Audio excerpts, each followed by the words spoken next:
자, 오늘 공학 세미나 두 번째 시간인데 오늘은 이제 원자력연구원의 김금구 박사님 모셔서 스마트와 SMR이라는 주제로 특강을 듣겠습니다.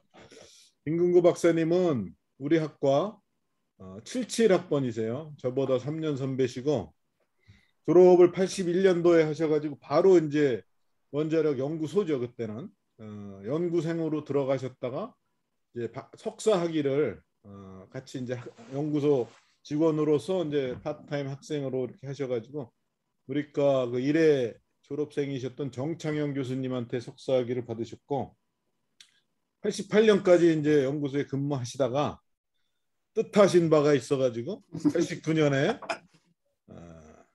MIT로 유학 가셨어요. MIT. 그때 이제 뭐 RA 딱 이렇게 받아갖고 그 대단한 거였죠. RA 받아서 이렇게 딱. 더 대단하신 거는 3년 만에 학위를 딱 받고 오셨어 다시. 나는 3년 4개월 걸렸는데 저보다 더 빨리 했잖아요. 그 연구소에 다시 들어가셔가지고 92년부터 그럼 지금 2021년이니까 30년 계속 또 그 이후로도 근속하셨네요. 어유 그러면 네. 앞에까지 치면은 38년 근무하셨네. 근데 굉장히 정정해 보이시네요. 옛날처럼 뭐 할아버지를 네. 오늘 연구소에 젊은 친구들 들어가셔가지고 만나서 그 스마트라는 이제 SMR이에요. 스몰 마듈러 리액터를 1997년부터 이제 개발이 시작돼 가지고 2012년에 표준 설계 인허가를 받았는데 15년 그 사업을 쭉그 선도해 오시고 그런 분이십니다. 그리고 사우디아라비아에 이제 수출하려고 이제 그런 움직임이 있었는데 쭉 말씀하시겠지만 그런 해외 사업도 다 주관하시고 그런 분이고 오늘 이제 뭐 자세한 내용은 김금구 박사님한테 듣겠는데 사실 우리나라가 스마트를 가지고 SMR을 선도적으로 이렇게 개발을 해왔었는데 뭐 여러 가지 불행한 여건이 겹쳐서 지금은 미국의 선도지위를 뺏겼지만 다시 선도지위를 회복할 가능성도 있다 이렇게 생각하고 오늘 김금구 박사님 모셨으니까 여러분들 그 집중해서 잘 수강하기를 바랍니다. 그리고 한 50분 정도까지 하고 질의응답 시간이 있을 테니까 질의응답 궁금한 거 해주세요. 예, 그럼 김금구 박사님 그 화면 공유해 주시고 시작해 주시기 바랍니다.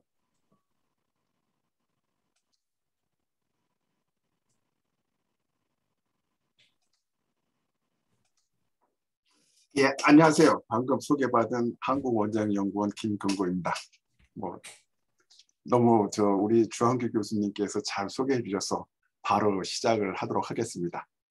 제가 오늘 말씀드릴 것은 스마트와 SMR. SMR 하면은 스몰 마듈러 리액터 해가지고서 모듈형 소형 원자로 또는 중소형 원자로 이렇게 알려져 있습니다.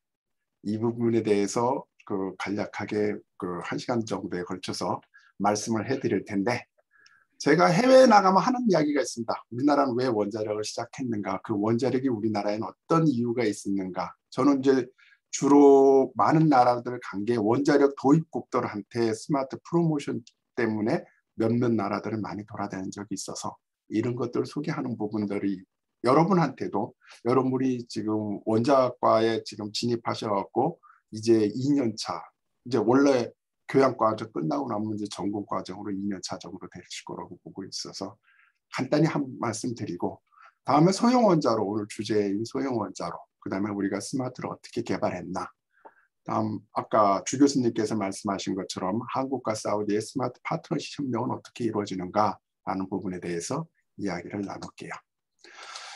제가 이 그림을 자주 해외에 나가면 보여줍니다. 우리나라는 1953년도에 한국 전쟁이 끝난 다음에 전 세계에서 가장 못 사는 나라 중에 하나였었다라는 거죠.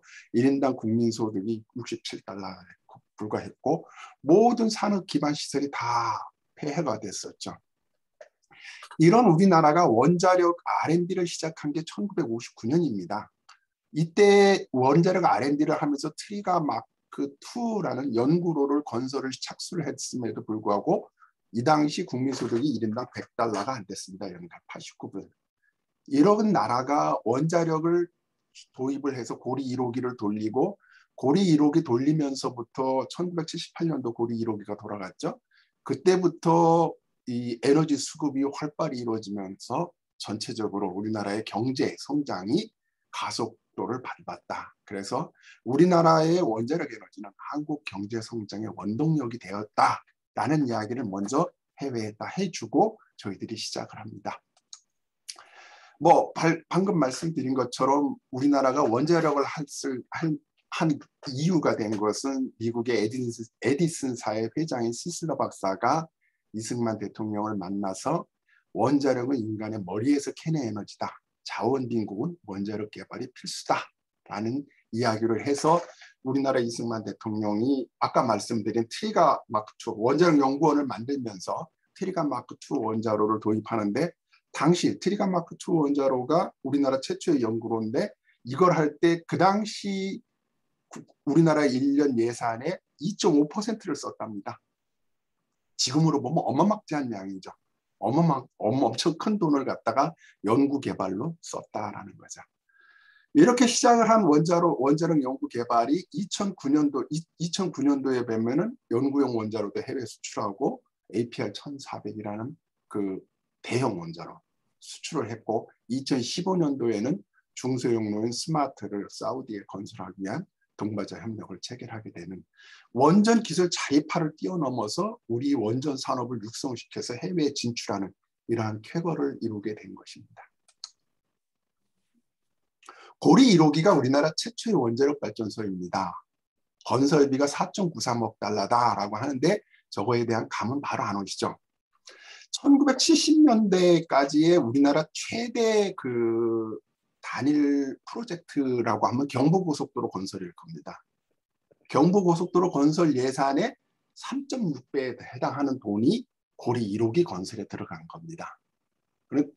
또 이해 71년도 예산에 보면은 정부 1년 예산의 25%, 4분의 1이 고리 1호기 건설 예산입니다.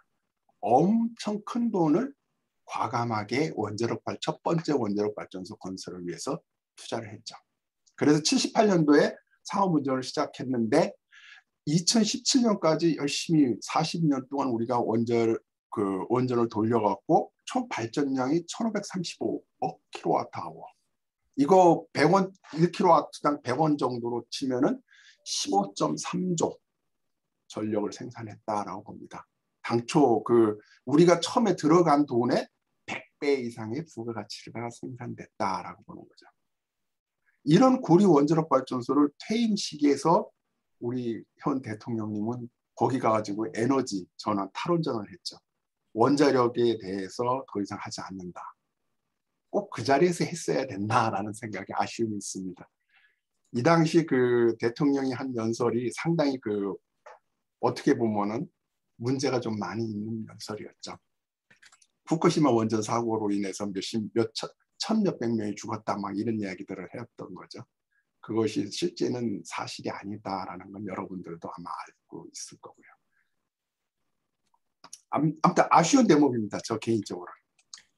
자, 이제는 소형 원자로로 넘어가겠습니다. 소형 원자로 SMR이라는 약자는 원래 90년대 후반서부터 SMR이라는 것은 Small and Medium Size Reactor라고 했는데 2000년대 들어가면서 미국이 이 미디움 사이즈 대신에 스몰 마듈러 리액터, 모듈형 원자로 이렇게 해서 두 가지 개념으로 쓰이고 있습니다. 근데 지금 현재 SMR 소형 원자로 하면 거의 다 모듈형을 집어넣어서 스몰 마듈러 리액터라고 쓰고 있습니다.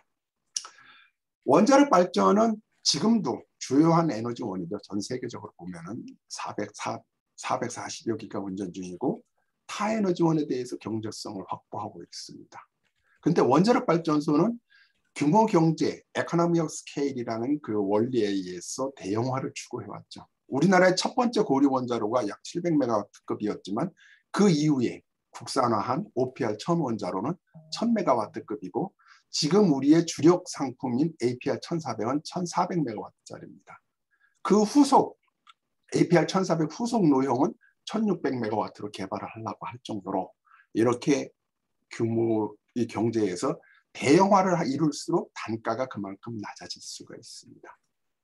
이렇게 대형화가 되니까 초기 건설비가 엄청 비싸집니다. 그러니까 단가는 낮아지지만 전체적인 프로젝트 코스트가 높아지고 또 사업 기간이 길어지고 이러니까 프로젝트 리스크가 좀 커지는 단점이 있습니다. 또 하나 우리가 마지막으로 간과하지 말아야 될 것은 이 장거리 고용량 송전선이 필수입니다. 전기 에너지라는 것은 실시간 생산과 소비가 연결돼 있어야 되죠.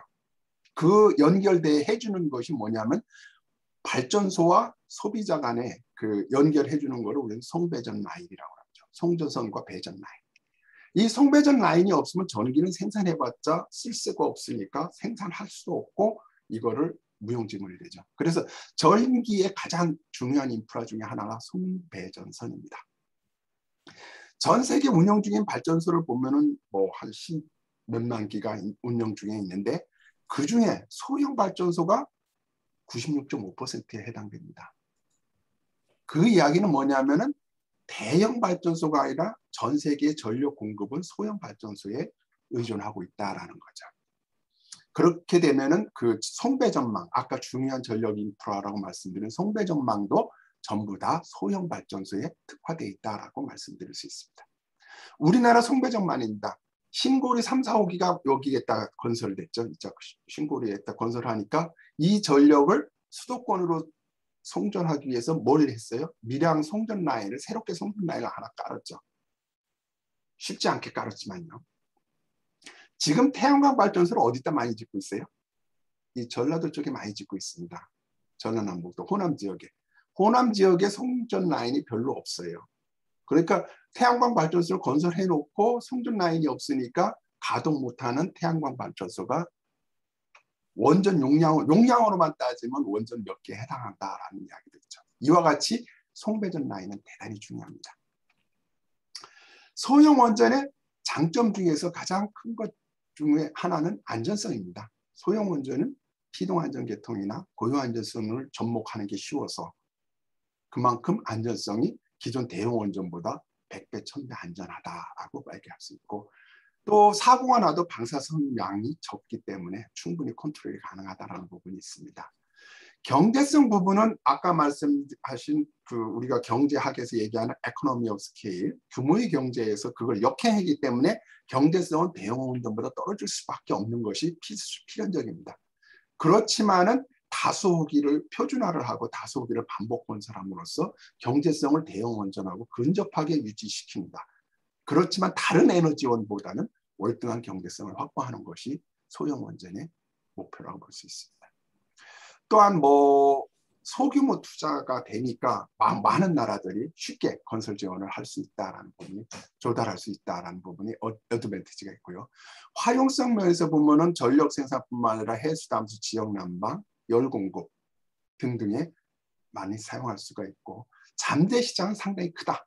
전 세계 아까 말씀드린 대로 96%의 전력을 소형 발전소에서 의존하고 있는데 그걸 대형 발전소로 바꾸려면 아까 말씀드린 인프라까지 바꿔야 되는데 발전소만 리플레이스 한다면은 인프라는 그대로 활용할 수가 있는 거기 때문에 그만큼 잠재 시장은 훨씬 크다라고 볼 수 있습니다. 그래서 이 수요를 예측하는 전문 기관들이 보면은 상당히 큰 수요를 예측을 하고 있습니다. 수천 기에, 천여 기에 가까운 소형 발전소를 건설할 수 있을 것이다라고 얘기했는데 문제는 아직까지 활성화가 되지 않았다라는 것이 하나의 안타까운 점입니다. 그렇게 소형 원전의 SMR의 비전이 상당히 옵티미스틱하고 긍정적이니까 개발하는 나라들도 꽤 많습니다. 소형 원전이 IAEA 소형 원전 리포트에 따르면 소형 원전을 조금이라도 개발하는 노형 수를 다 따지면 한 300여 개가 된다고 합니다. 그 중에서 이제 좀 정부가나 민간 기업들이 액티브하게 개발하고 있는 거는 약 한 70여 종 정도 된다고 볼 수 있습니다.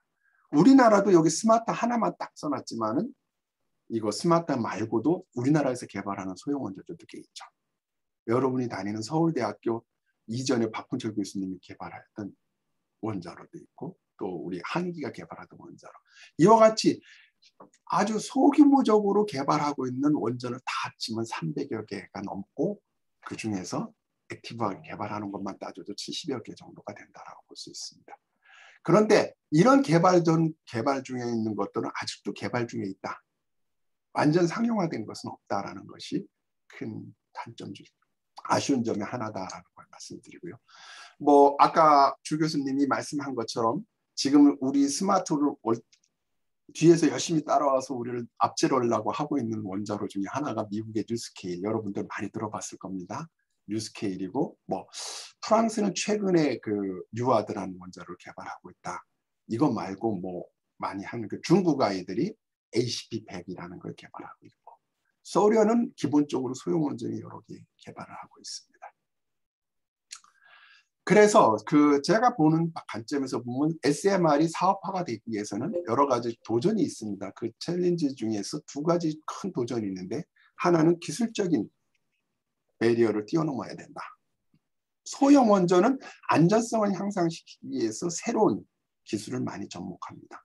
지금까지 대형 원전에서 쓰지 않던 기술들을 접목을 하고 있는데, 그와 같이 소형 원전에 접목된 모든 기술들은 검증이 완료가 돼야 되고 인허가를 받아야 된다는 거죠.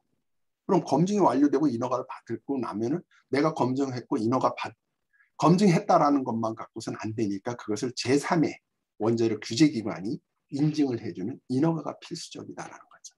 그러면 기술 검증과 인허가를 받았다 하면은 이것이 테크니컬 배리어는 넘었다라고 볼 수가 있습니다. 그거로 끝은 아닙니다. 상업적으로 또 타당성을 검증받아야 됩니다. 다시 말하면 첫 호기를 건설하고 운영함으로써 타에너지원 대비해서 경제성을 확보했다. 비싸면 또 안 쓸 거 아닙니까? 또 하나는 운전 유지 보수가 가능하다. 새로운 기술, 새로운 환경에서 우리가 원자력을 운전을 하다 보면은 전혀 예상치 못한 그러한 그 상황에 부딪히게 되기 때문에 그와 같은 것들을 다 클리어시키는 이러한 것이 데몬스트레이션이 필요하다. 스마트는 2012년도에 기술 우리 인허가를 받았기 때문에 기술 검증은 통과했고 이제 커머셜 허들을 넘기 위한 첫호기 건설을 앞두고 있었습니다. 그건 조금 이따 말씀을 드릴게요. 요거 영상인데요. 요거는 뭐냐면은 그 뉴스케일이라는 원자로 여러분도 혹시 들어보신 분들이 있는지 모르지만 뉴스케일의 가장 큰 장점, 레고처럼 공장에서 찍어서 필요하면 갖다 붙인다. 원자로 자체는 레고처럼 찍어서 갖다 붙일 수 있지만 이 플랜트 전체는 초기에 다 지어놔야 되죠. 그래서 실질적으로 이런 논리가 맞지가 않아요. 이 건물도 이렇게 증설이 가능하다면 우리가 필요시 증설한다라고 하는데, 이런 건물이나 보조계통은 다 건설 세팅을 해놓고 원자로만 하나씩 추가로 갖다 놓는다? 그럴 바에는 초기에 다 같이 갖다 놓는 것이 경제적이다라는 부분이고, 제가 여기 영상을 하나 준비를 한 게 있는데, 이건 뭐냐면은 그 많은 분들이 그렇게 얘기를 해요. 소리 공유하셨어요? 네.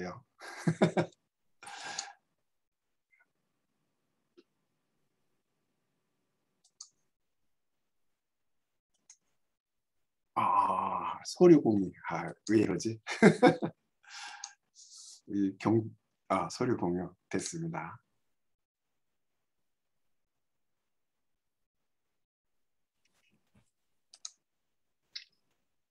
네.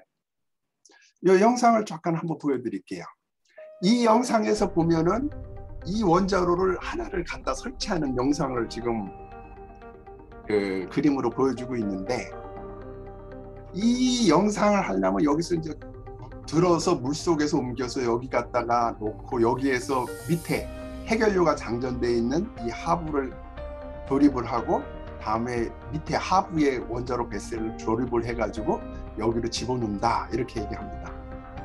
이 그림에서 보면 뭐 조만하고 이 작게 보이는 레고를 갖다가 하나씩 옮겨 놓는 것처럼 보이죠. 근데 실제 이 원자로 지금 이렇게 움직이는 이 원자로가 직경 4.5m, 높이 23m에 700톤입니다. 700톤짜리가 이런 식으로 움직일 수는 없습니다. 다시 말씀드리면 200톤, 23m 700톤이 레고가 아니라는 거죠. 레고는 요 조만한 걸 우리가 끼우는 거고, 실제 원전 건설할 때 원전이 중량물, 원자로 집합체 어셈블리, 이게 어떻게 운반되는가 한번 보시죠.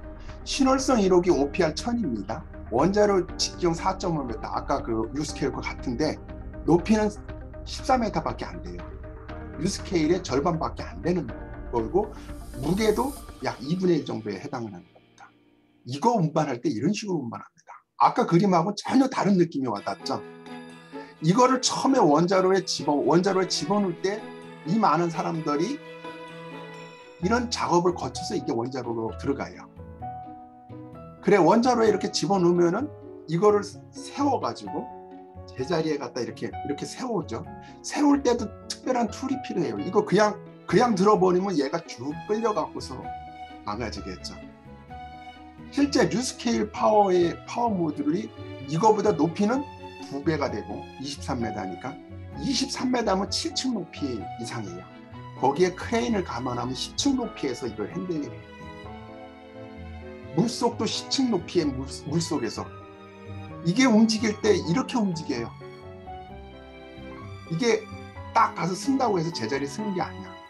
그러면 여기서 밑에서 누가 이걸 잡아주냐면 도비공이라고 해서 끈을 잡고 이렇게 잡아줘요. 그래가지고 실질적으로 이거를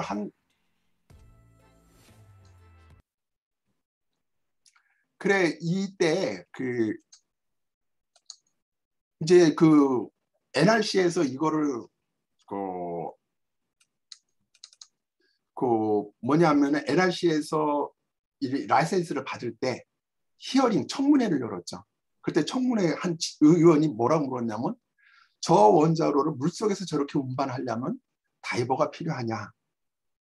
다이버가 필요할 거로 보는데 그 당시 답변은 다이버 고려하지 않고 있다, 이렇게 얘기하더라고요. 그건 이제 그 사람들이 풀어야 될 문제니까, 저는 실질적으로 레고처럼 찍는다는 말은 참 너무 쉽게 하고 있는데, 많은 사람들이, 제가 그 SMR에 관해서 아는 사람들을 만나봐도 아까 보셨던 그 영상이 실질적으로 그 정도의 중량, 그거보다 중량은 절반밖에 안 되는 것도 그렇게 어렵게 우리가 운반해서 설치를 합니다. 그래, 이 친구들이 뉴스케일이 걱정할 일이니까 제가 걱정할 필요는 없겠죠. 아무튼 저렇게 첫 호기 건설을 통해 가지고 저런 것들이 스무스하고 아무런 문제 없이 유지 보수가 된다라는 것을 데몬스트레이션을 해야지만 상업적으로 활용이 가능하다라는 거죠. 자, 지금서부터는 그 스마트 개발에 대해서 말씀을 드릴게요. 스마트는 우리나라가 개발한 소형 원자로 이름이 스마트입니다. 1997년서부터 개발을 했는데 그 당시에 원자로 이름에다 스마트라고 붙였어요. 그래서 지금은 스마트라는 것이 너무 스마트폰 나오면서 너무 많은데 많은데 붙어 있지만은, 그 당시에 우리나라에서 스마트 하면은 스마트 자전거하고 스마트 학생복지 뭐 이 정도. 여러분들 교복을 안 입었을 테니까 잘 모르겠네요. 그 정도 붙어 있을 때 우리는 이 원자로 이름을 스마트라고 이름을 지었고요. 이 스마트 원자로는 열출력이 365메가와트 써머리고, 이거 가지고 전기가 100메가, 10만 킬로와트, 또 해수담수 하루에 4만 톤 정도를 생산할 수가 있고, 이 해수담수로 보낼 수 있는 에너지를 해수담수로 활용하지 않고 지역 난방으로 쓴다면 인구 10만 도시가 쓸 수 있는 난방열을 공급도 가능하다, 이렇게 볼 수 있습니다. 말씀드린 것처럼 97년서부터 개발을 시작을 해가지고 쭉 지금까지 왔어요. 25년이 넘었어요. 지금 아직 상업화를 못하고 있어갖고 참 안타깝게 생각을 하고 있습니다. 어떻게 보면은 2015년도에 완전 상업화가 이루어진다라고 봤었는데 또다시 조금 어려움을 겪고 있는 상태입니다. 그래서 중요한 거는 우리가 이 2009년서부터 10년까지 모든 이때까지 개발된 기술을 갖다가 체계화하고 그거를 검증을 받고 표준설계 인가를 이때 받아놨습니다. 그래서 인허가를 2012년 7월 달에 받았던 거죠. 인허가 받은 내용을 사우디하고 스마트를 갖다가 상업화를 하기로 2015년도에 사우디하고 합의를 해가지고 지금 현재는 사우디와 스마트 상업화를 공동으로 추진하고 있습니다.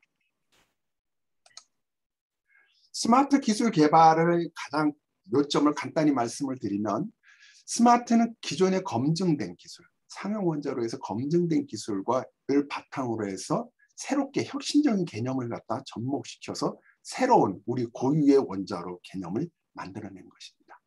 검증된 기술은 뭐 해결료 기술, 대형 콘크리트 공락 건물, 제어본 구동 이런 것들은 다 우리가 기존 상용 원자로에서 쓰던 것들을 그대로 가져왔고 여기에 혁신적인 개념은 이와 같이 일체형 원자로 기술, 모든 중요 원자로를 하나의 압력 용기에 설치하는 일체형 기술, 현장 설치, 유지보수 최소화를 위한 모듈화 공법, 피동 안전 개통, 디지털 제어 개통 이와 같은 새로운 혁신 기술을 접목을 해서 하나의 스마트라는 새로운 원자로를 개발했고 이 스마트 기술을 검증하기 위해서 스마트 기술 검증 프로그램을 우리가 원전 기술 개발함과 동시에 패러럴하게 기술 검증 프로그램을 돌렸어요. 그래서 지금까지 스마트 기술을 검증하기 위해서 수행한 검증 기술 종류가 약 한 50여 개의 실험을 했고 그 실험들 결과를 바탕으로 해서 스마트 기술이 완전히 검증됐다. 이렇게 말씀드릴 수 있겠습니다. 다시 말씀드리면 스마트는 일체형 원자로입니다. 기존 그 우리나라 OPR1000이나 APR1400이 이와 같이 루프형 원자로, 다시 말씀드리면 원자로의 주요 기기들을 대형 배관으로 연결하고 있는 루프형 타입이라면 스마트는 이러한 원자로 기기들을 다 하나의 압력 용기할 때 이렇게 설치한 일체형 원자로다. 이렇게 얘기를 합니다. 원자로의 여러분들 원자로 공학을 배웠을 테니까 그 원자로의 가장 중요한 거는 노심, 해결료 노심이 있고 그 다음에 원자로의 해결료 노심의 중성자를 갖다 감소시키는 감속제, 또 해결료에서 나온 열을 전달해주는 냉각제, 다음에 거기서 나온 열을 가지고 전기를 만드는 전기 발생기, 반응도를 제어하는 제어본 구동장치, 또 원자로 냉각제를 순환시키는 원자로 냉각제 펌프, 이와 같은 주요 기기들이 다 하나의 뱃셀 안에 다 집어넣는 거죠. 그래서 이런 개념으로 저희들이 스마트를 개발했고 여기에 접목된 새로운 기술들은 다 우리가 검증을 했다라고 말씀드릴 수 있습니다. 여러 가지 기술 검증 시험 중에서 몇 가지를 말씀을 드리면 이것은 스마트에 들어가는 해결료 집합체입니다. 스마트 기기에 들어가는 해결료 집합체는 기존 상용 원자로 해결료 집합체랑 똑같게 했죠. 그런데 높이는 노심이 작기 때문에 높이는 2m로 줄여서 이렇게 실제 해결료를 만들어서 미케니컬 테스트, 하이드롤 테스트를 다 수행을 했고요. 다음에 여러분들이 크리티컬 히 플러스라는 걸 아시는 건지 모르겠는데 실제 해결료가 냉각이 안 될 때 파손되는 메커니즘을 우리가 구명하기 위해서 임계 열속을 측정하는 실험까지 다 수행을 했고요. 다음에 여러 가지 열수력 검증 실험을 수행을 했습니다. 피동 잔열 제어 개통 실험, 압력 프레셔라이저 실험, 다음에 세이프티 인젝션 실험, 요건 전기 발생기, 요건 제어본 구동장치 성능 실험 등을 했고 우리 연구원에 오시게 되면 꼭 한번 들려보셔야 될 중요한 실험 장치 중에 하나가 스마트 인테그럴 테스트 실험 어셈블리입니다. 인테그럴 테스트 퍼실리티, 이 ITL은 뭐냐면은 스마트를 종합적으로 검증 실험을 하는 장치입니다. 다시 말하면 실제 원자로를 우리가 건설하기 전에 스마트의 안전 개통 성능, 또 원자로 개통의 성능을 갖다 확인하고 검증하기 위해서 실제 스마트를 축소해서 똑같은 스케일로, 하이트는 똑같은 스케일로 갖고 볼륨만 49분의 1로 해가지고 높이가 하이트가 1대1이니까 높이는 똑같은 스케일입니다. 그걸 만들어서 실제 모든 검증 시험, 우리가 얘기하는 시험 데이터들을 생산합니다. 이 실험 장치가 우리 연구원에 있고 단일 인테그럴 원자로 그를 개발하는 팀에서 개발하고 설치한 건설한 가장 큰 인테그럴 테스트 퍼실리티가 되겠습니다. 또 하나 중요한 실험 장치가 스마트의 메인 컨트롤룸 모크업 룸입니다. 이것도 중요한 실험 장치 중에 하나고 여기서는 우리가 스마트의 모든 컨트롤을 디지털 베이스로 했기 때문에 거기에 대한 관련된 실험을 여기서 다 수행했습니다. 그래서 여러분들이 아마 4학년 되면은 우리 연구원에 와서 하나로 원자로 공학 실험을 하게 될 텐데 그때 꼭 한번 날을 잡아서 우리 스마트에 대한 이런 MCR, 메인 컨트롤룸 목qab이라든가 IT에도 한번 와서 보시면 좋은 기회가 될 것으로 봅니다. 그래서 2012년도 표준설계 인가를 받았습니다. 저희들이 우리 연구원하고 한국전력이 공동으로 신청을 해서 받았는데요.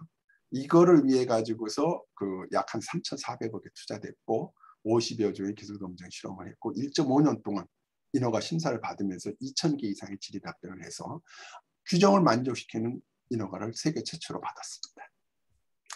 이렇게 인허가를 받았으니까 그 다음에 말씀드릴 것은 뭐냐면 검증 실험 건설을 통해서 첫 호기 건설을 통해서 실현을 해야 되는데 우리나라는 우리나라는 대형 원전이 주력 원전입니다. 그래서 소형 원전은 건설을 하지 않겠다 해가지고 국제협력을 통해서 저희들이 첫 호기 건설을 추진을 했었습니다. 그래서 2012년 7월에 표준설계 인가를 획득을 했는데 이 당시 표준설계 인가 획득할 때 한전 주관의 13개 컨소시엄이 1,000억을 투자하고 기술 개발이 완료됐으면 너희들이 사업화를 하겠다. 그래서 이제 사업화는 한전 주관으로 한다. 이렇게 합의를 하고서 표준설계 인가를 획득을 했는데 이걸 딱 받고 나니까 캐코 컨소시엄인 주관사인 한전이 스마트 사업화는 우리가 할 수 없다. 대형 원전 수출에 올인해야 된다. 이래 놓으니까 갑자기 스마트의 사업화가 공중에 붕 떴습니다.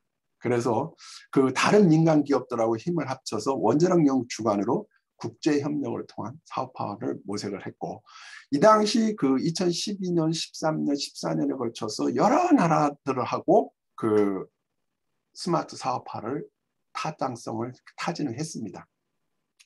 그 중에서 가장 긍정적인 반응을 보인 나라가 미국, 캐나다 등등이 있는데 사우디하고 최종적으로 합의를 이루게 됩니다. 사우디 에너지 현황을 잠깐만 말씀을 드리면 우리가 2014년 1월서부터 15년 2월까지 공동 타당성 조사를 했고요. 스마트를 사우디에 건설하기 위한 공동 타당성 조사를 했는데 사우디는 그때도 전력 에너지 수요가 연평균 6% 이상씩 증가를 하고 있었고 사우디가 오일을 생산하는 나라잖아요. 전 세계 최대 오일 생산국인데 하루에 1,000만 배럴 정도의 오일을 생산하는데 이 중에 3분의 1은 자국이 소비를 해요. 그 소비를 하는 이유가 뭐냐면 전력 생산을 위해서 소비한다. 이렇게 볼 수 있습니다. 다시 말해서 1,000만 배럴을 캐가지고 한 350만 배럴은 자기 나라가 소비해가지고 전력을 생산하고 나머지 650만 배를 해외 수출해서 먹고 살고 있는 나라였던 거죠. 근데 이게 이런 전력이 수요가 증가해서 2030년이 되면 어떤 현상이 벌어지냐면 3분의 1을 자국 소비하던 걸 3분의 2를 자국이 소비해야 되고 전력을 계속 생산해 줘야 되니까 수출력 물량이 너무 적어지는 거예요. 그래서 사우디는 필수적으로 필요한 게 다른 에너지원을 개발해야 된다. 특히 전력 생산 에너지원을 개발해야 된다. 그래서 사우디는 오일 발전소가 55%, 가스 발전소가 45%, 다 화력 발전만 돌리고 있었던 거죠. 그래서 사우디가 전력 수요를 충당하기 위해서는 필수적으로 다른 에너지원이 필수 불가결하다라고 사우디는 궁극적으로 생각을 하고 있었던 거죠. 이런 사우디 니드하고 우리가 개발한 소형 원전 스마트가 사우디의 니즈하고가 서로 맞아떨어진 거죠. 그럼 사우디는 왜 대형 원전을 건설해야 되면 좋은데 왜 소형 원전이 됐냐 하면 사우디는 우리나라 면적보다 20배가 넓어요. 이런 지역과 이런 지역들은 그리드망도 거의 없어요. 그러면 이런 지역에다 대형 원전을 건설할 수는 없고 대형 원전 건설해서 새롭게 그리드망을 깔으려면 어마막지한 비용과 인프라에 대한 비용이 필요하니까 이런 데는 지금 현재 다 디젤 발전소들이 가동 중에 있습니다. 이런 디젤 발전소, 대규모 디젤 발전소, 10만 킬로와트급의 대규모 디젤 발전소를 소형 원전 스마트로 다 대체하겠다. 그래서 사우디 비전에 보면은 사우디는 스마트급을 약 한 40기를 건설해야지만 여기에 에너지 공급이 충분하다라고 자체적으로 평가를 하고 있습니다. 이런 니드와 우리 니드가 서로 맞아떨어져서 스마트를 파트너십 협력을 사인을 합니다. 그게 2012년도 양국 정상이 임석하에서 사우디 국왕과 우리 대통령이 임석하에서 파트너십 협력을 맺고 1단계로 사우디가 1억 달러를 투자하겠다. 그래서 우리 연구원한테 1억 달러를 줍니다. 1억 달러를 바탕으로 가지고 지금 스마트가 표준 설계는 완성되어 있지만 사우디 부지 조건을 만족시키는 그걸 입력으로 받아서 스마트 건설전 설계를 수행하라 라는 오더를 받아서 저희들이 프리 프로젝트 엔지니어링이라는 3년에 걸쳐서 사우디에 건설할 포크 설계를 합니다. 그게 2019년도에 끝났어요. 이와 같이. 그 이후에는 포크가 뭐예요? 포크? 포크가 첫 토기 설계를 포크라고 합니다. 그거 설명을 해주시지. 우리 몰라. 죄송합니다. 그러니까 사우디에 건설한 첫 토기의 엔지니어링 디자인을 그 지난 3년간 2016년서부터 3년간 해가지고 설계가 사우디 건설한 설계도가 다 완성이 됐습니다. First of a kind이죠? 예, First of a kind engineering이라고 합니다. First of a kind engineering. 첫 번째 호기 설계라고 얘기를 하죠. 기술 개발이 되고 난 다음에 그것이 엔지니어링 건설 단계로 들어가기 위한 엔지니어링 설계 단계를 포크 엔지니어링 설계다 이렇게 얘기합니다. 그래서 이 사막이에요? 사막. 지금 여기 건설 부지는 초기에는 사막 내륙에 한다고 그랬다가 중간에 그 조금 이따 말씀을 드리겠지만 홍해 연안으로 바꿨습니다. 그래. 여기 냉각탑이 안 보이네. 네, 그래서 홍해 연안으로 옮겨갔기 때문에 냉각탑이 안 보입니다. 처음에 이 사업을 2015년도에는 내 사막에다 짓겠다고 했는데 첫 호기서부터 그 리스크를 부담할 필요는 없다라고 사우디도 얘기해서 홍해 쪽으로 다 건설 부지가 옮겨갔습니다. 그래서 냉각탑이 없습니다. 그래서 1단계 이것이 완료되면 이제 사우디가 2개의 스마트 첫 호기를 갖다가 건설하는 거로 다 협약이 됐고 이때 2015년도 협약에는 1단계 협약과 2단계 내용을 다 구체적으로 적시해서 협약서에 사인을 한 바가 있습니다. 그래 1단계는 사우디가 1억 달러를 우리한테 보내와서 그 돈을 바탕으로 우리 연구원, 한국전력기술, 우리나라 국내 원자력 산업계가 다 참여해서 스마트 1, 2호기의 건설을 하기 위한 설계를 다 완성을 해놨습니다. 그래서 요 그림은 스마트 1, 2호기의 그 건설 설계가 완료된 거고요. 요 그림에서 보는 것처럼 2개의 그 원자로가 홍해 연안에 건설하는 거로 되어 있습니다. 여기서도 내가 그 영상을 하나 공유를 하겠습니다.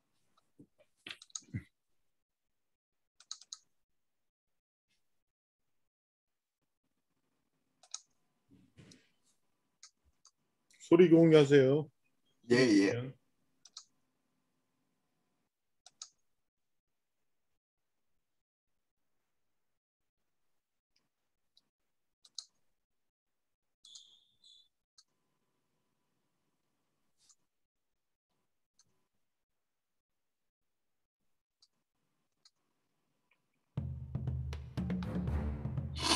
이 영상은 지난 2018년도에 그 사우디하고 공동으로 IAEA에서 조인트 워크숍을 하면서 스마트 프로모션 워크숍을 할 때 만들었던 영상인데요. 실제 그 건설 도면들 이것들이 다 도면에서 나온 겁니다. 스마트 아까 포크 엔지니어링 공학 설계를 했다고 했을 때 그 도면을 바탕으로 해서 이 영상을 만들었고 그래서 스마트를 실제 건설한 과정은 이렇게 건설할 것이다라고 했던 거고 여러 가지 특징은 이 벽이 모든 벽체가 이 동네가 테러가 상당히 위험하니까 이 모든 벽체 최외곽은 다 1.2m 콘크리트로 다 설계를 완성을 했습니다.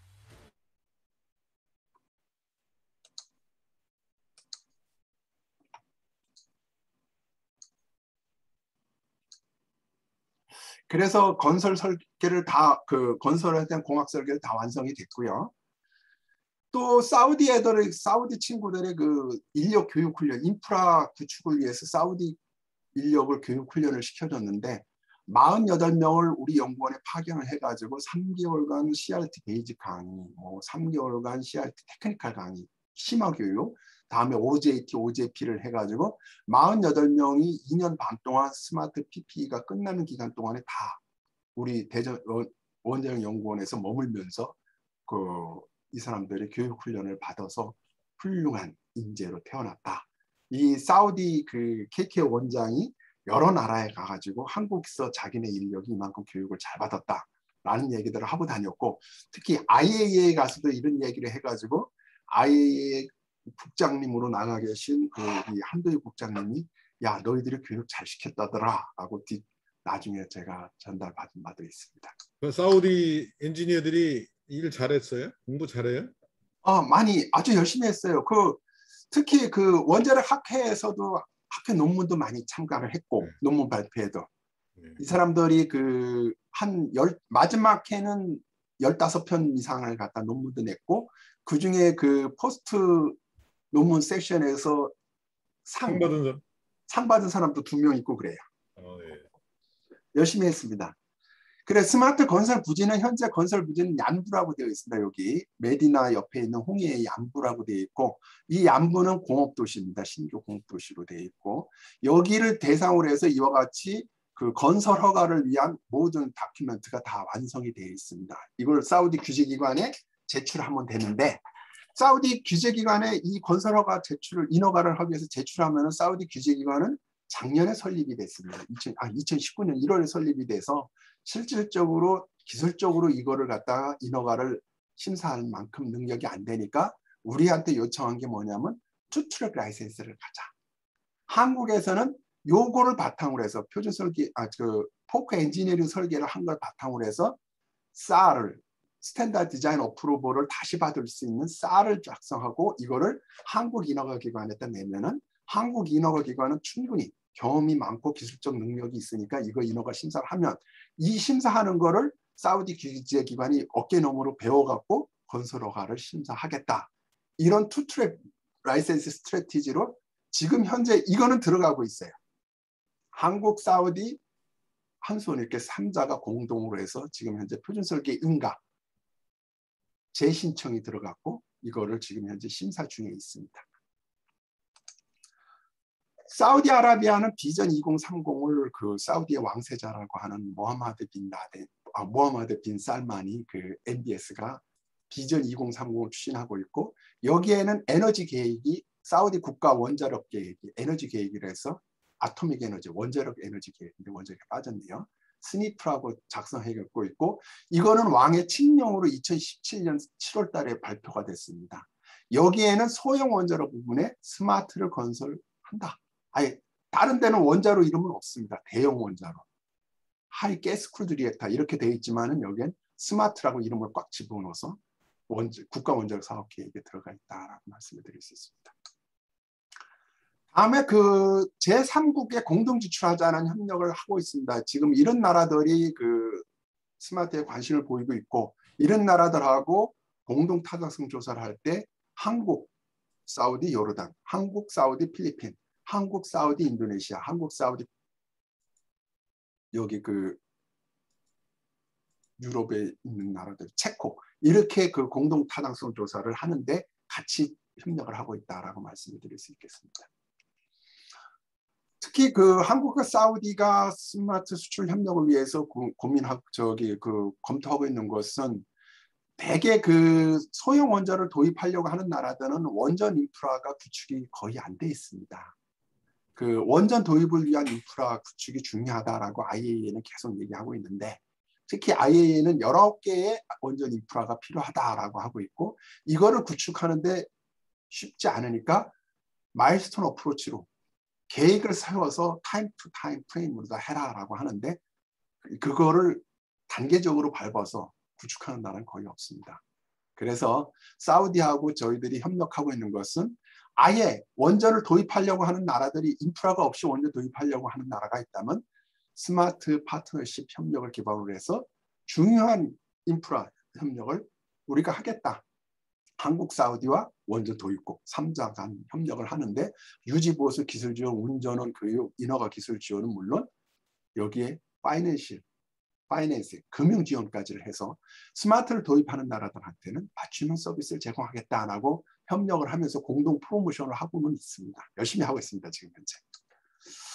자, 지금까지 말씀드린 것을 요약을 하면은 한국의 원자력, 여러분들이 원자력공학과 오셨으니까 한번 생각을 해보실 필요가 있습니다. 한국 경제 발전의 원동력이었다. 이건 어디 나가서도 자랑스럽게 얘기할 수 있다라는 거죠. 그래서 에너지 안보와 경제적인 전력 공급을 이루어준 중요한 수단이 원자력 발전소였다라는 거고요.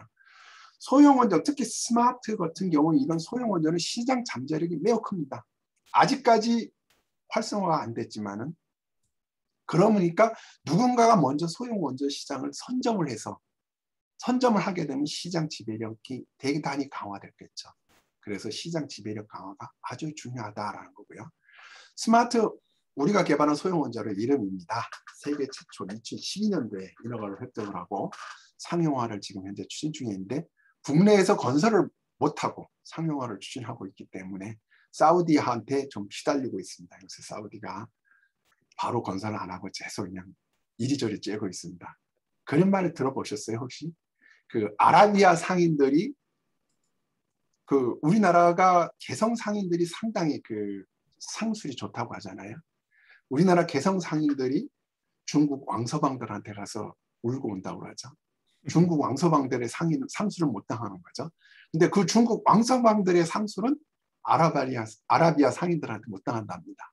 그래서 그 정도로 아라비아인들이 상술이 높았는데 지금까지는 잘 끌고 왔습니다. 우리가 사우디한테 너희들이 사우디가 가려운 점, 필요한 점을 우리가 적극적으로 제공을 하면서 그 효과적인 한사우디 스마트 협력에 그 고유한 비즈니스 모델을 개발하고 이 고유한 비즈니스 모델에는 뭐냐면 스마트 기술의 일부 소유권을 사우디한테 넘겨주는 거였어요. 그래서 지금 현재 스마트 기술이 그 일부분이 23%에 해당하는 기술 지분이 사우디가 지금 소유하고 있어요. 그러니까 사우디도 스마트는 우리 기술이야 라고 자국해서 얘기합니다. 그래서 사우디가 그 국가 행사를 할 때 스마트 우리가 준 모형을 갖다가 열심히 홍보도 하고 내부적으로 홍보도 하고 있습니다. 그런 비즈니스 협력, 고유한 비즈니스, 사우디가 끌려올 수 있는 비즈니스 모델을 고안을 해서 지금까지 협력을 해왔는데 마지막 단계인 건설 계약을 아직까지 안 하고 물론 뭐 코로나 때문에 못한다.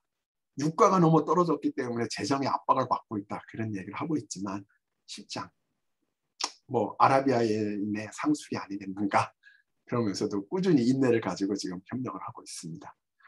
스마트 수출 시장 개척. 우리 원자력 산업체가 도약의 기회가 아닌가 이렇게 생각을 합니다. 지금까지 국내 원자력 산업계는 안전적인 국내 건설, 뭐 1년이나 2년에 한 번씩 원자력 건설을 발주하고 그 원전을 건설하는 안전적인 그 국내 건설을 바탕으로 해서 지금까지 성장을 해왔는데 이제는 그게 아니라 수출을 통해서 우리가 한 단계 도약을 해야 된다. 수출을 하려고 보니까 수요가 대형 원전도 물론 수요는 있지만 소형 원전, SMR이 훨씬 더 수요가 많이 발생할 수가 있다는 거죠. 그래서 이 소형 원전 시장, 특히 스마트 수출 시장을 개척을 하고 이걸 활성화함으로써 국내 건설 시장을 뛰어넘어서 전 세계로 소형 원전 시장을 석권하게 된다면 우리나라 원자력 산업계가 그만큼 더 한 단계 더 퀀텀 점프를 할 수 있는 계기가 되지 않겠나 이렇게 생각을 하고요. 그래서 여기까지가 이제 제가 준비한 자료들입니다.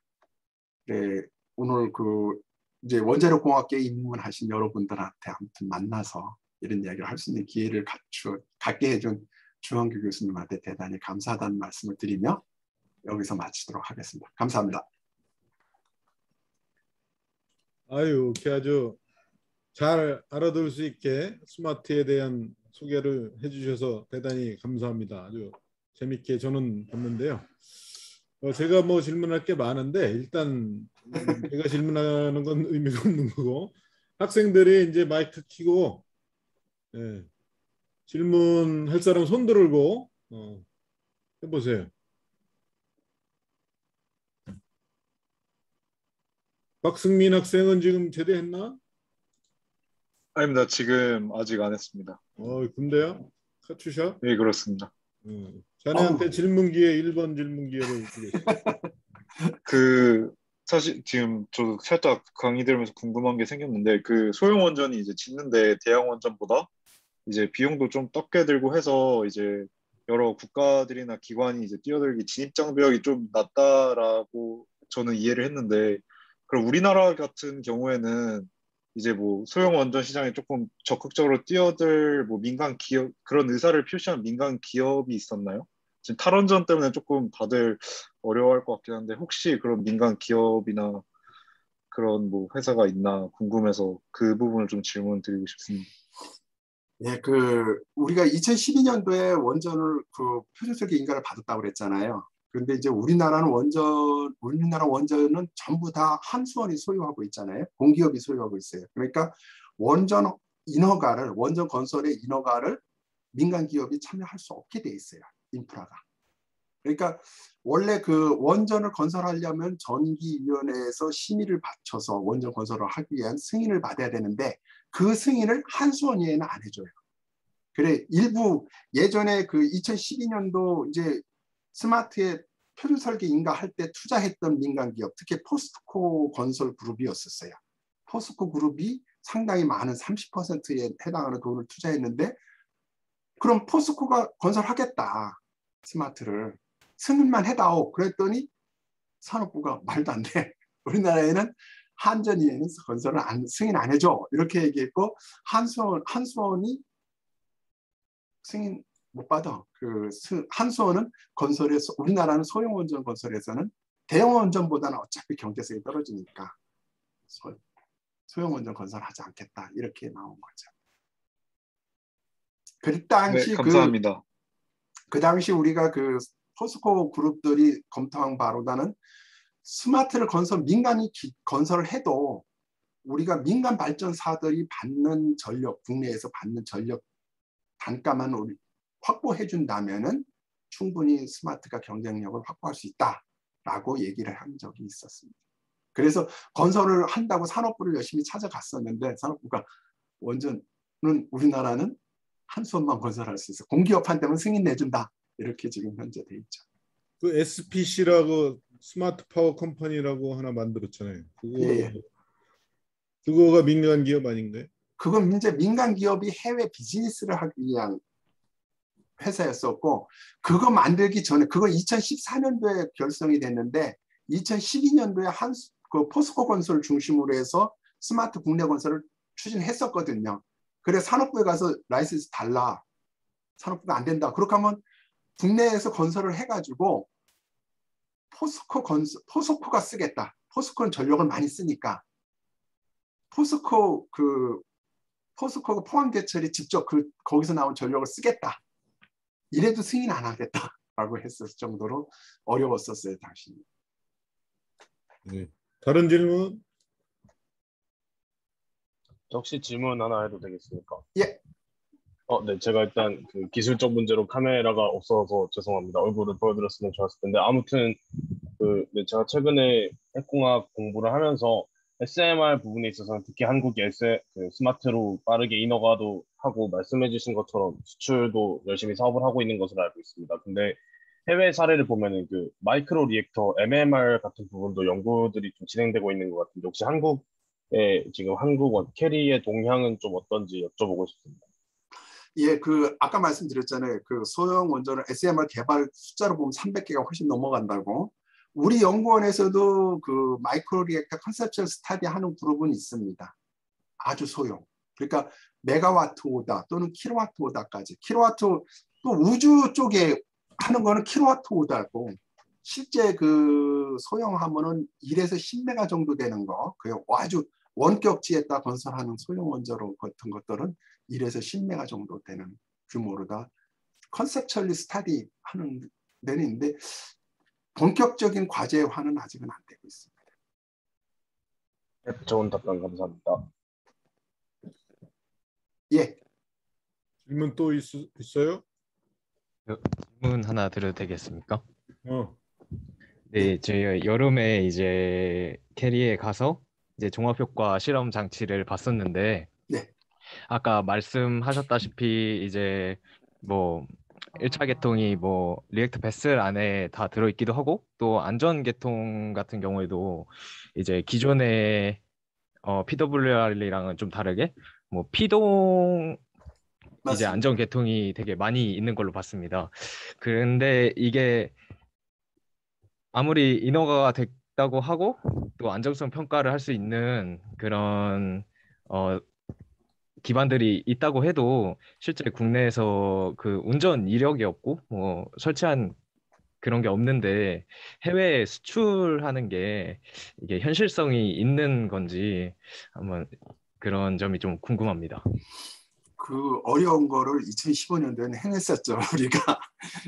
그러니까 국내에서 건설하지 않았음에도 불구하고 사우디에 첫 톡이 건설한다는 협약을 체결했었으니까 그 어려운 걸 해냈는데, 실질적으로 그 방금 이쪽 학생이 말씀하신 그 안전성 검증은 리얼 플랜트에서 할 수가 없어요.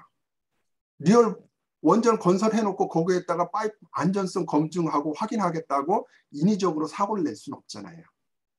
그래서 안전성 검증은 어디서 하느냐면 실험장치에서부터 못해요. 왜냐하면 기존 잘 돌아가는 원전으로 했다가 파이프 브레이크 사고, 배관 파단 사고 난다고 파이프를 다 깨버릴 수는 없는 거 아니에요. 그래서 기본적으로 안전성 검증은 기존 원전에서 할 수가 없다. 그건 실험장치에서 할 수밖에 없다라는 거고, 그러면 첫 토기에서 뭘 검증하느냐? 아까 제가 첫 토기 건설할 때 커머셜 허들을 넘어야 된다고 그랬잖아요. 그게 뭐냐면 상업적으로 건설해보니까 이 가격에 건설하고 전력을 이만큼 생산이 가능하다 라는 부분을 데몬스트레이션 할 수 있고, 또 하나는 유지보수도 가능한 개념이다, 이것이. 뭐 이렇게 물속에 잠수부가 잠수해갖고서 볼트 돌리고 이렇게 해야 되는 것들, 그건 이론적으로는 가능할지 모르지만은 잠수부가 잠수해가지고서 볼트 돌릴 수는 없는 거 아니겠어요? 그러니까 다른 뭔가 툴을 개발해야 되는 거죠. 그래서 실증하는 원자로는 그와 같은 것들을 실증을 시켜주는 거지. 안전성 확보, 안전성 검증은 다 어디서 하냐면 실험장치와 어널리시스 툴을 다 통해서 해요. 그것들은 이미 우리 실험장치에서 했고, 그거를 제3의 인허가 기관인 원안이와 킨스가 그걸 검증을 완료를 했다. 그래서 사우디도 그것이 완성이 돼 있기 때문에 그 인허가를 우리가 받았고 안전성 검증이 확보됐기 때문에 사우디의 첫 토기를, 한국에서 짓지 않은 첫 토기를 사우디에 건설하겠다라고 나설 수 있었던 거죠.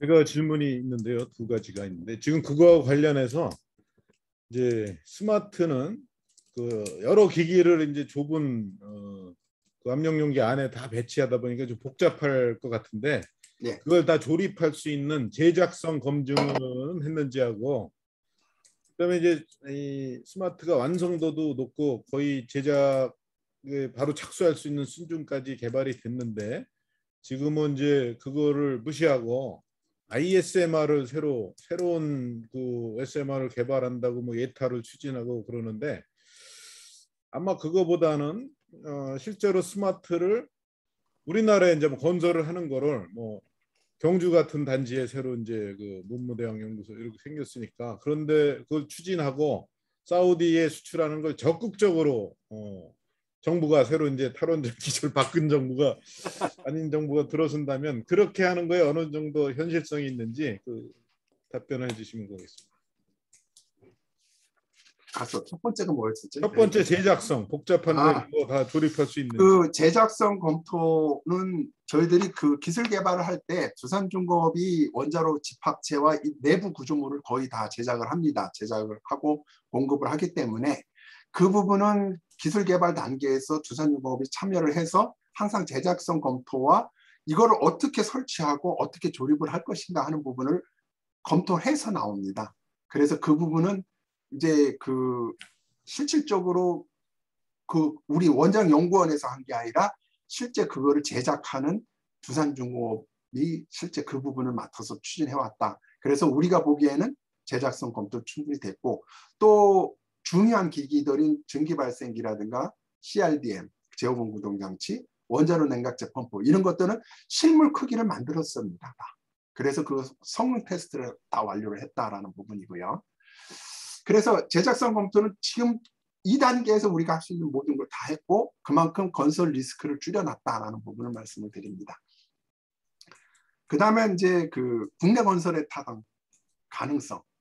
저희들도 그것이 방금 주 교수님 말씀처럼 탈원전에서 정책이 바뀐다면은 국내에서 스마트 한국일을 우리가 건설 한번 하는 것도 상당히 바람직하다고 봅니다. 가장 바람직하고 국내에서 건설을 하면 그 건설 단지를 바탕 중심으로 해서 스마트 수출 단지를 수출 전초 기지를 만들고 또 요즘 이제 사우디가 사우디에다 건설하는 거를 머뭇머뭇해서 그럼 니네도 기술 지분 갖고 있으니까 그 돈을 우리한테로 너희들이 건설하려고 투자했던 돈을 상당 부분 우리가 건설할 테니까 같이 공동 투자해서 건설하자. 한국에 건설하든 아니면 제3국에 건설하든. 제3국 하면 아까 스마트에 관심이 있는 여러 나라들이 있는데 그 나라가 첫 토기를 도입을 하겠다고 하면 그 나라한테 파격적인 인센티브를 주자. 뭐 100% 파이낸싱을 한국과 사우디가 공동으로 해서 건설한다든가 이런 협력 방안도 암암리에 협의를 하고 있습니다. 그래서 우리나라가 건설한다고 하면은 다음 정부가 탈원전에서 조금 수정돼서 스마트를 건설하겠다 하면 적극적으로 준비를 하고 있습니다. 근데 그 ISMR 스마트 후속 노형을 개발하는 것은 또 다른 관점에서 우리가 보고 있습니다. 뭐냐면은 물론 스마트의 업그레이드 버전을 우리가 고민할 수도 있는데 그거를 좀 더 퀀텀 점프를 시킬 수 있는 방안이 없겠느냐.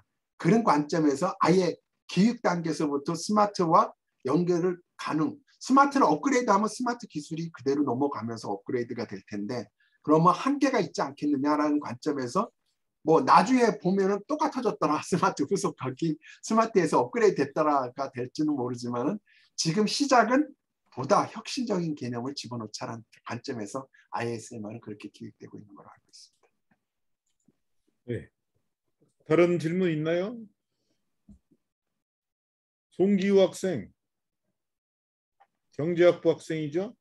네, 저는 조금 단순한 질문을 드리려고 하는데 아까 그 두산 원자로 그 물속에서 이렇게 이동시키고 하는 거를 보여주셨었는데 그게 대형 원자로 말씀하시는 건지 아니면은 SMR을 보여주신 건지 제가 기본 지식이 없어서 잘 모르겠었고 그게 만약 대형이라면 SMR은 어느 정도 크기인지 조금 설명해 주실 수 있는지 궁금합니다. 제가 죄송합니다. 설명이 조금 미흡했는데 그 모형으로 그림이 있었잖아요. 실물 움직이는 사진이 동영상이 아니라 그 레고처럼 움직이는 영상이 있었잖아요. 그 그림으로 다 애니메이션으로 움직이는 영상. 그게 SMR입니다. 그게 뉴스케일이라는 미국이 개발한 SMR인데 거기에서 움직이는 그 원자로 집합체 있었잖아요. 그 원자로 집합체 다이아미터가 4.5m고 높이가 23m, 무게가 700톤입니다. 근데 그게 애니메이션 상에서는 그렇게 쉽게 움직이는 것처럼 보였죠. 완전히 레고처럼 쭉 가고 쭉 가고 쭉 가고 했잖아요. 그런데 in reality 우리나라가 그 OPR 1000 원자로를 갖다 설치할 때 실제 우리나라 원자로 집합체는 다이아미터가 4.5m인데 높이가 14m밖에 안 되고 실제 영상은 이제 대형 원전. 실제 영상은 대형 원전인데 그 대형 원전의 그 원자로 집합체가 아까 그 애니메이션으로 보여줬던 원자로 집합체의 무게는 절반, 높이는 절반. 그러면 머릿속에 감을 잡아보시라는 거예요. 뭐냐면 실제 SMR이 소형이라고 움직이는데 실제는 이렇게 어려운 거예요. 라는 거를 감을 잡아보시라고 그 영상을 비교한 겁니다. 그래 그 영상을 보면은 무게가 절반이고 높이가 절반밖에 안 되는 것도 그렇게 많은 사람들이 어렵게 움직이고 설치를 하는데 뉴스케일이 이걸 완전 애니메이션으로 해가지고 쭉쭉쭉쭉 하는 것처럼 하니까 사람들이 딱 보고 와 저거 레고다 이렇게 하는데 in reality는 그렇지 않다라는 거죠. 그거를 2달에 한 번씩 옮기려면은 뉴스케일 애들이 머리가 쥐가 날 겁니다. 네, 이해됐습니다. 감사합니다. 네. 자, 시간이 이제 됐네요. 더 질문을 받을 수가 없고 혹시 더 질문이 있는 사람은 카톡으로 이렇게 해주면 내가 김근구 박사님한테 전달을 해드리겠습니다. 자, 우리 훌륭한 강의해 주신 김근구 박사님한테 다시 한번 박수를. 감사합니다. 예, 수고하셨습니다. 학생들도 수고 많으셨습니다. 네. 예, 나중에 다시 만나요. 잠깐만요. 이거 지금 우리가 어, 다 녹화가 됐거든요. 어. 이거를 유튜브에 올려가지고 학생들은 물론 다시 보는데 딴 사람도 보게 해도 돼요? 뭐 상관없습니다. 오케이. 예, 고맙습니다. 이거 제가 공개하면은 인기 영상 되겠네. 고맙습니다. 예, 감사합니다. 아주 설명을 쉽게 잘해 주셨어요. 그래서 스마트를 잘 알리는 데 큰 도움이 되겠습니다. 옛날 내가 대학교 3학년 때 난 이런 내용을 몰랐었거든. 그래 아까 포크란 말이 무심코 나왔는데 이거 쉬운 말로 그렇죠. 고쳤어야 되는데. 익숙한 OPI 이런 거 학생들이 잘 모르거든요. 그런 건 설명을 해주세요. 아무튼 열심히 공부하셔갖고 우리나라 원전 산업계를 이끌어 가주세요. 아무튼 만나 반갑습니다. 예, 고맙습니다. 예, 수고하세요. 예.